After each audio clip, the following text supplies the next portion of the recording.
بسم اللہ الرحمن الرحیم۔ میں ہوں یاسر، آپ دیکھ رہے ہیں میرا یوٹیوب چینل۔ دوستو، شہباز شریف صاحب ترکی میں گئے تھے رجب طیب اردگان جو صدر منتخب ہوئے ہیں ترکی کے، ان کی ایک تقریب پر۔ تو وہاں پر شہباز شریف صاحب کو بھی دعوت دی گئی تھی۔ تو شہباز شریف کو آپ کو پتہ ہے کہ ویسے ہی ٹورزم پسند ہے، تو پھر وہ وہاں پر چلے گئے۔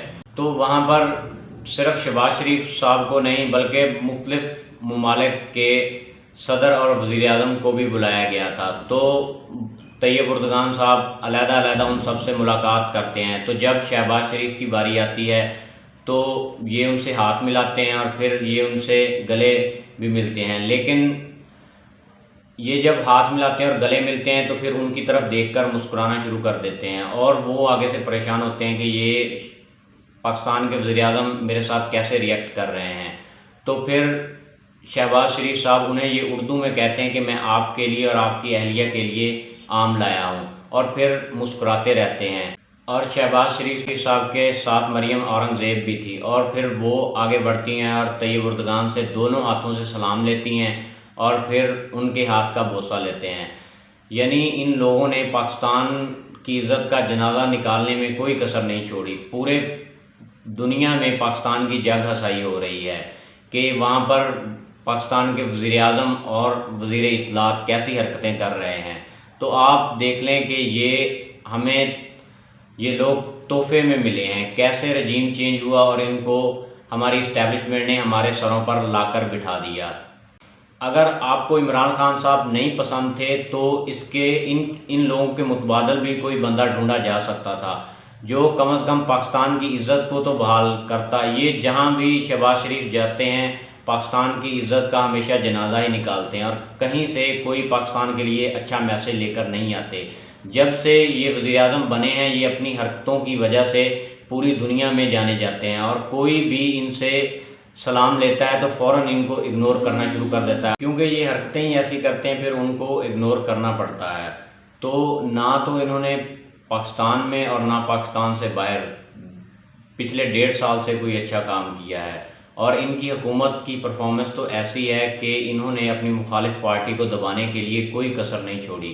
پہلے انہوں نے سیاسی لوگوں پر تشدد کیا، انہیں جیلوں میں ڈالا، اور پھر سیاسی ورکروں پر آ گئے، پھر اس سے ایک قدم آگے بڑھ کر پھر یہ عورتوں کو بھی انہوں نے نہیں چھوڑا، ان کے گھروں میں انہوں نے پولیس کو گھسایا اور ان کی عزتیں پامال کی۔ اب جو ان کے والدین ہیں ان کو بھی نہیں چھوڑا جا رہا۔ آپ کو پتہ ہے کہ حماد اظہر کے جو والد صاحب ہیں ان کی عمر 82 سال ہے، وہ پاکستان کے بننے سے پہلے اس دنیا میں آ چکے تھے، ان کا سیاست سے کیا لینا دینا ہے، لیکن ان لوگوں کی نفرت اس حد تک بڑھ چکی ہے کہ یہ لوگ ان کو بھی نہیں چھوڑ رہے، اور جو انہوں نے خواتین ورکر کو قید کر رکھا ہے ان کے ساتھ بھی یہ بدتمیزی کرتے ہیں اور ان کی تلاشیاں لیتے ہیں اور ان کی عزتوں کو پامال کرتے ہیں۔ تو ان کی جو ٹوٹل پرفارمنس ہے وہ آپ کے سامنے ہے۔ پچھلے 1.5 سال سے آپ کو پتہ ہے کہ ڈالر کی قیمت کہاں پہنچ گئی اور مہنگائی کی قیمت کہاں سے کہاں چلی گئی ہے۔ 40% کے قریب پاکستان میں مہنگائی ہے، اور یہ باہر جا کر کیسی حرکتیں کر رہے ہیں، اور ان کو گھومنے پھرنے کا اتنا شوق ہے کہ جب سے یہ وزیر اعظم بنے ہیں جتنے عمران خان صاحب نے پچھلے 3.5 سال میں دورے کیے تھے باہر کے ممالک میں، انہوں نے 1 سال میں 1.5 سال میں اتنے دورے، اس سے زیادہ بلکہ دورے کر چکے ہیں۔ یہ کہ ان لوگوں کے پاس پیسہ ہے اور یہ پیسہ پھینکتے ہیں، تو ہمارا جو میڈیا ہے وہ بھی ان کی پوری طرح سے دلالی کر رہا ہے۔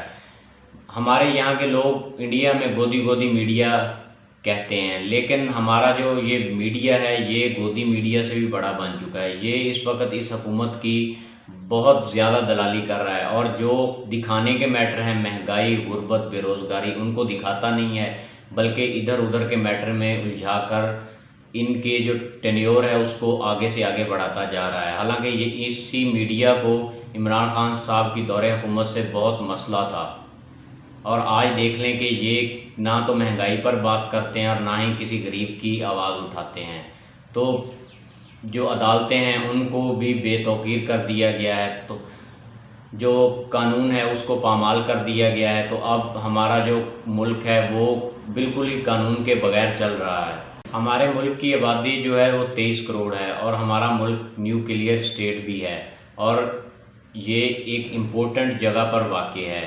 تو ہمارے پرائم منسٹر کی اس طرح کی حرکت سے ہماری جو دنیا میں بدنامی ہوتی ہے وہ بہت ہی افسوسناک ہے۔